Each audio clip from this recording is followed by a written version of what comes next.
Hi everyone. Now in this session we'll start with how to design an asynchronous counter. Now we learn how to design and embed asynchronous or ripple counter. I hope you remember why it is called as a ripple counter. Because the clock pulses gets ripples away throughout the circuit. Now asynchronous counter means you will be giving the clock pulse only to the first flip flop. The output of the first flip flop will be acting as the clock pulse to the next and so on. Now there is no separate design procedure available for a n-bit counter. First let us choose the type of flip flop we want to use. As I already told you in the previous session, about when I was teaching, when I was giving introduction about the counters. If you see in this usually for asynchronous counter we'll be using JK or T flip flop where we require a toggling operation. So usually we'll take JK flip flop where we'll be connecting J and K together to 1, because when J and K are equal to 1 it will be acting as a toggle flip flop, or you can also use it directly a T flip flop. Now here I am taking a JK flip flop as an example. For a 3-bit ripple counter, that ripple counter means asynchronous counter, up counter means it's going to count in the ascending order, that is 0, 1, 2, 3, like in the form of increasing order. 3-bit counter, for 3-bit you require 3 flip flops. Now let me take your flip flops like this.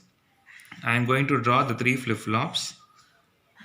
Flip flop 1, flip flop 2 and flip flop 3. So let me draw it as JA and KA.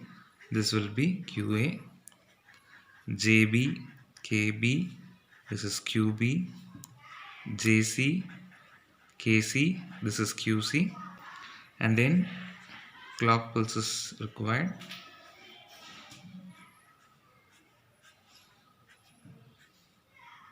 Okay. You'll be having preset button, it will be having clear button.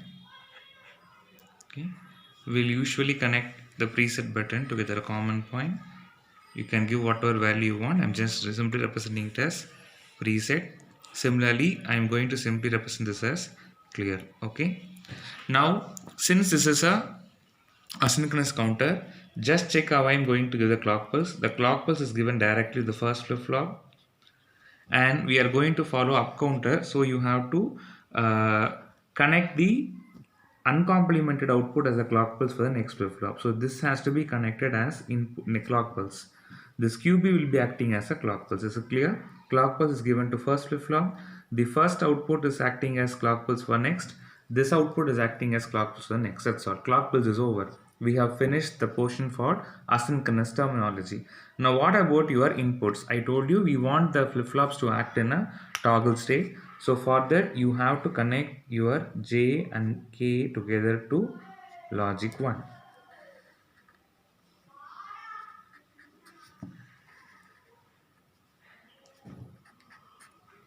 And that's it. Now if you see, this is the overall circuit diagram of your 3-bit ripple counter. If you can also do it for your ripple down counter. If you want down counter, you have to connect the complemented form as the clock pulse from all the flip flops. That's all. Now look at this pink color, this clock. For when you press the clock button, assume you are having in a circuit in your trainer kit. When you press the clock button, the first pulse will be coming here, and when this QA becomes 1, this will be the clock pulse for next. When this becomes 1, this will be clock pulse. So this clock pulse is getting rippled away throughout the circuit. That is why we are calling this as ripple counter. Next we will learn how to design a modulus ripple counter.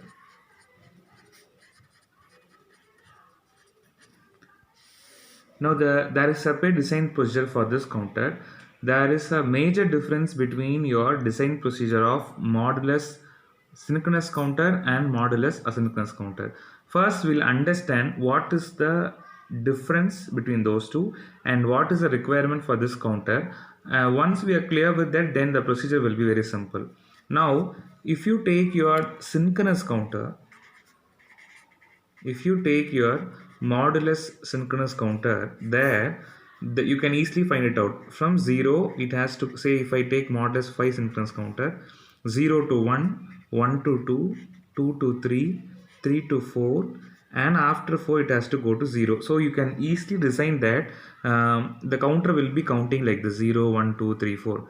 It is possible to design like this because of the condition synchronous, that is the clock pulse to the flip to all the flip-flops are given simultaneously, correct?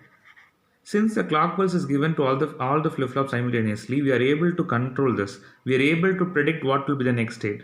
Only because we are giving clock pulse to all the flip-flops simultaneously, we are able to predict, like if the present state is 0, next state is 0, 0, 1. If present state is 0, 0, 1, next state should be 0, 1, 0 and so on, correct? But we cannot do this in case of your asynchronous counter.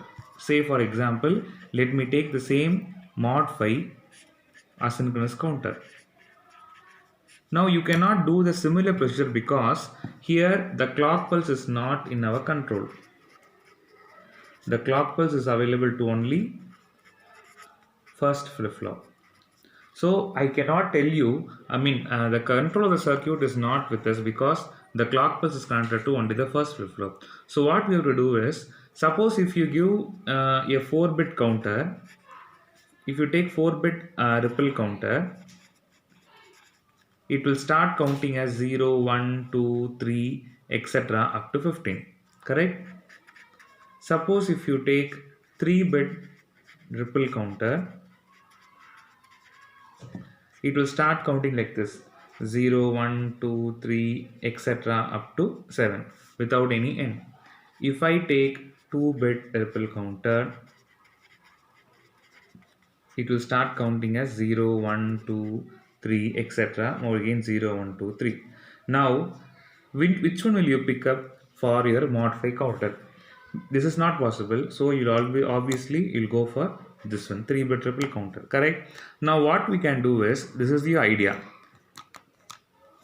Now you will take first 3-bit ripple counter. If you take 3-bit ripple counter, it start counts like this: 0, 0, 0, 0, 0, 1, 0, 1, 0, 0, 1, 1, and then 1, 0, 0, 1, 0, 1, 1, 1, 0, 1, 1, 1, again 0, 0, like this, correct?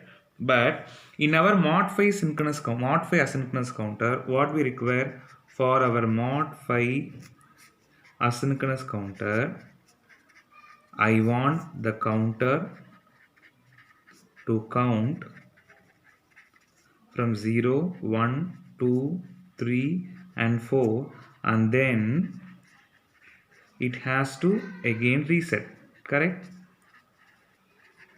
So what is the idea is, we are going to take an ordinary 3-bit ripple counter. We will allow it to count from 0, 0. If it is 0, we leave it.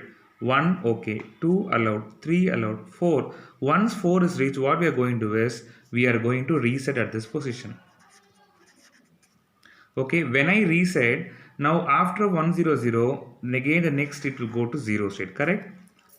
So again it will be coming to 0, 1, 2, 3. When 4 is encountered, reset button is pressed, again it will go to 0. So in that way, these steps are eliminated. And this counter is actually counting 0, 1, 2, 3, 4, correct? So actually it is 0, 1, 2, 3, 4, 1, 2, 3, 4, 5. So actually 5 states. So that satisfies the requirement for your mod 5 asynchronous counter. Clear? I again repeat, in ordinary ripple counter, we are allowing the counter to start from the beginning. Wherever we want to stop it, just we are going to insert a reset button. So when that reset button is pressed here, now this 1, 0, 0 will get reset to 0, 0, 0. Again the counting will be happening in this loop. Now we'll just draw a block diagram for this. I am going to represent this operation like this. That is, I will be having a counter with me, correct? And this counter is going to count. Say, for example, I am going to have a 3-bit counter. This 3-bit counter will have 3 bits possibility. Let me name it as Q0, Q1 and Q2. Now all these 3-bit counter will be connected to a separate circuit. So this is your, I require a combination circuit. What is the purpose of this combination circuit? Because this is the circuit which will do the reset operation. I told you no, I'll be requiring a reset button. So now this circuit is a reset button. So this will be doing my reset operation. So and that reset operation has to be given back to your 3-bit counter. So this is your reset. Is it clear? So we'll be having a counter. Additionally, we require a circuit that has to reset after a particular state. Now it is very simple. No, now what is our focus? Our focus is to design only this circuit and not this circuit. Is it clear? So we'll be taking a simple counter circuit. I want to design an extra circuit, combinational circuit, and that circuit has to reset the counter after a particular state. Is it clear? Right. Now just tell me to what pin you will connect the reset button. If I want to reset, I have to connect this reset pin to clear pin of your IC, correct? Only by giving only by giving low value or high value to clear pin, you can reset it. Is it yes or no? So here what I am going to do is, I am going to give the output of this combination circuit. Let me name this as Y. Okay, this is your output. The output of this combination circuit is connected to clear pin of your 3-bit counter. Now this is your design procedure for your modulus counter. Keep it in mind, you have a separate design procedure for modulus ripple counter. This is only for your modulus counter, not for your ordinary n-bit asynchronous counter. Clear? Now the first step is, you have, as usual, you have to find out the number of flip-flops using the formula which is common for both your synchronous as well as your asynchronous modulus counter. That is, number of state m should lie between 2 power n minus 1 and 2 power n. Once you're over with this, second step is you have to prepare the sequence table, and this, now as I already told you, our main focus will be designing your combination circuit, which will be such that all the flip-flops are reset after particular M states. Now for designing a combination circuit, now draw the truth table of a ripple counter with a sequence on input side and output of the combination circuit on your output side of the truth table. Now we'll take y equal to 1 for valid state and y equal to 0 for invalid state. We'll simplify and find out the expression for y, and we'll draw the logical diagram. Okay. Now this procedure will be more understandable when we start doing the problem. So here I have taken an example like this. Now my aim is to design a modulus 9 counter, modulus 9 ripple counter using a T flip-flop. So here modulus 9 means, so totally I have 9 states. That means it should start count from 0, 1, 2, 3, 4, 5, 6, 7, 8, and again it has to go back to 0 because up to this total number of states is 9. 1, 2, 3, 4, 5, 6, 7, 8, 9. Clear? Now we'll go one by one. The first step is you have to find out the number of flip-flops required. Now with the first step we'll go one by one. Now first step is number of flip-flops. So 2 power n minus 1 greater or equal to 9 greater or equal to 2 power n. Here it will be satisfied if you take n is equal to 4. When you take n is equal to 4, what will you get?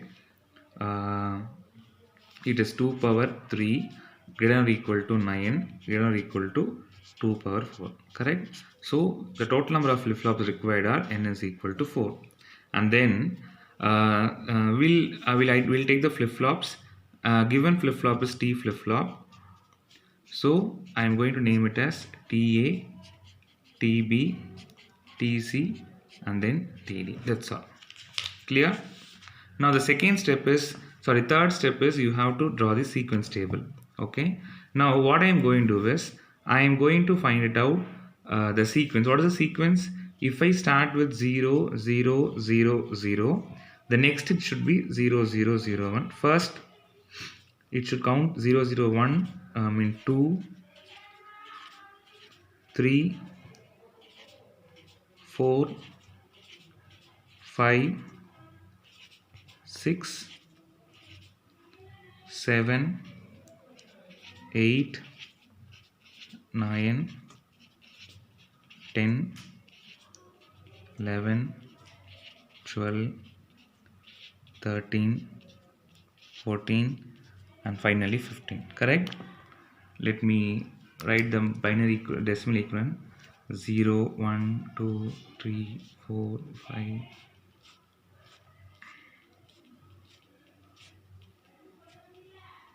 and 15. So let me give the name like this. Let me take it as QA, QB, QC and QD. Now this is what given in your procedure. Like you have to draw the truth table of the ripple counter with sequence on the input side. This is your sequence I have given on the input side, and you have to give the output of combination circuit Y on the output side. That means here I am going to take your output, that is Y. Clear? Now I told you Y is equal to 1 for valid state and it is equal to 0 for invalid state. Correct?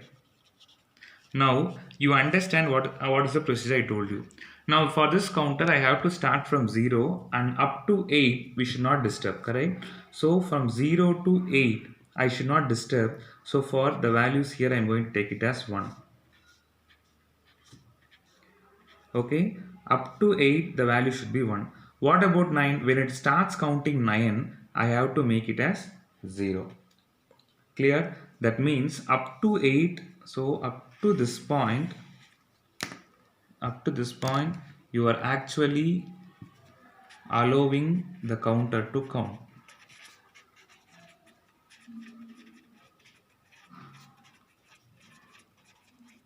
So when it crosses 8, immediately you have to reset. That means at this point you have to reset.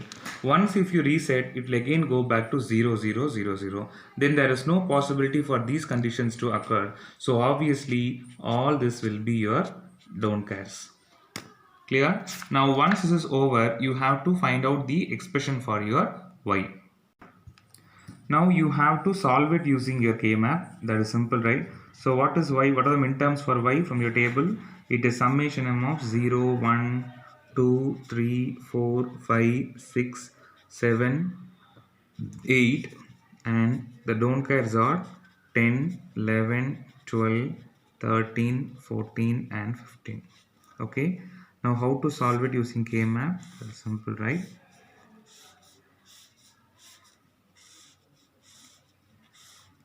I am going to take this in order.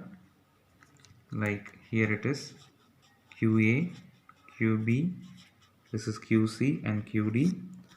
Now the numbers are 0, 1, 3, 2, 4, 5, 7, 6, 8, 9, 11, 10, 12, 13, 15 and 14.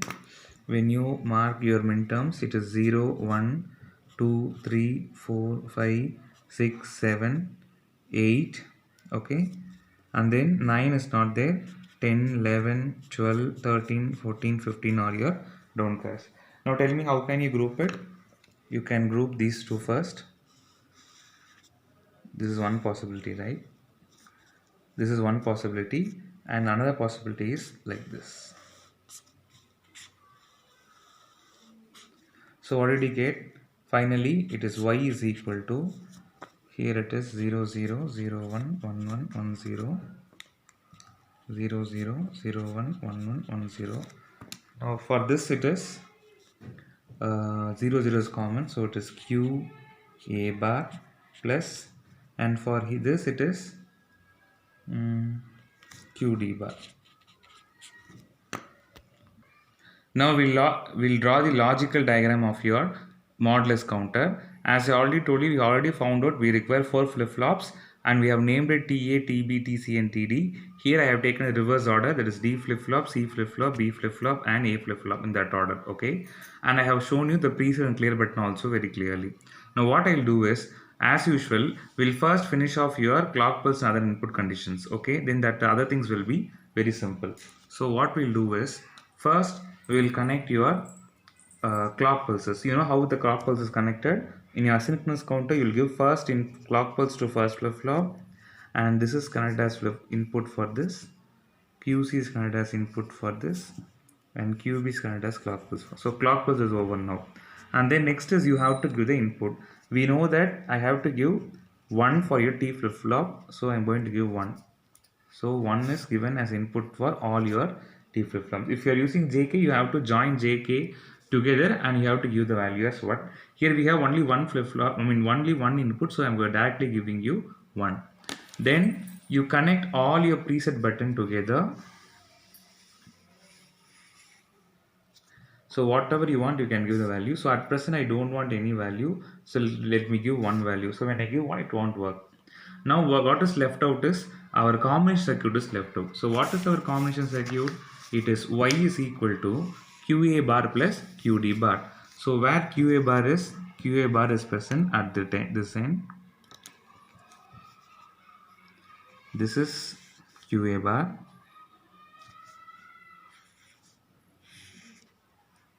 This is QA bar and this is QD bar. Okay. Both I have to connect it to an OR gate. This is an OR gate. Now this will be your output circuit Y. Now where I should connect this Y has to be connected to your clear pins. So I am going to connect it all your clear together and I am going to connect this value Y here. I hope you are now clear now. Now you might have a doubt when I was discussing about the procedure. Why should you take Y is equal to 1 for valid state and Y equal to 0 for invalid state? You might think that what is the problem if you use 0 here and 1 here, or what is the necessity to use 1 and 0 in this way? Now thing is, now take this step, that is from 0 to 8. From when the counter is counting from 0 to 8, so like 0, 1, 2, 3, 4, 5, 6, 7 and 8, the output value for Y will be equal to 1. That means here the value will be equal to 1 and that 1 will be fed as input for all your clear. Okay, this is an active low signal, so when you give 1, this won't be working, so nothing will be happening over the here. But when it start counting 1001, automatically this output will be 0. So here 0 comes. When this 0 comes here, now 0 will be going to all your clear pulses. So all the flip-flops will be getting cleared off. Now all your present states will be now 0, 0, 0, 0. So the state will be again resetted to your first state. This is the reason why we are giving Y is equal to 1 and Y is equal to 0. And this is your overall circuit diagram of your 4-bit, I mean modulus 9 ripple counter, where we are using 4 T flip-flops. You can also try with JK flip-flop. Purposely I have chosen T flip-flop to give you an example, one example in the JK and one example in T. That's the end of our session today. So we have completed the design procedures of both the synchronous and asynchronous counters. I want you people to try all these by taking different problems. It is available in your textbooks. Take different problems, work it out, and have a clear understanding and try to remember the excitation table and your characteristic table, because that is a primary requirement for design of any sequence circle, which I used to tell often. So keep that in mind. Next session we'll talk about resistors. Thank you.